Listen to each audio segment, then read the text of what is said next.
পঞ্চগড়ে আঞ্চলিক দৈনিক বগুড়া পত্রিকার ২৪তম প্রতিষ্ঠা বার্ষিকী পালিত হয়েছে।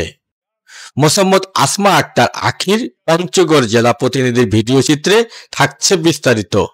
দৈনিক বগুড়া পত্রিকার পঞ্চগড় জেলা প্রতিনিধি আরিফুল ইসলাম ইরানের আয়োজনে পঞ্চগড়ে উত্তর অঞ্চলের বহু প্রচারিত আঞ্চলিক পত্রিকা দৈনিক বগুড়ার ২৪তম প্রতিষ্ঠা বার্ষিকী পালিত হয়েছে। আজ ১৭ অক্টোবর শুক্রবার বিকেল ৩টার সময় পঞ্চগড় আলোছায়া সিনেমা হল মার্কেটে নিউজ পয়েন্ট হল রুমে কেক কাটার মধ্য দিয়ে পত্রিকাটির ২৪তম প্রতিষ্ঠা বার্ষিকী পালন করা হয়েছে।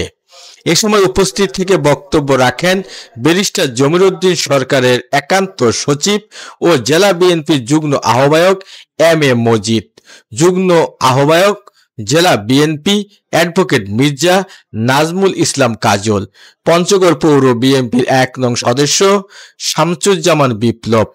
আরও উপস্থিত ছিলেন পঞ্চগড়ের সকল স্তরের প্রিন্ট ও ইলেকট্রিক মিডিয়ার সাংবাদিকবৃন্দ।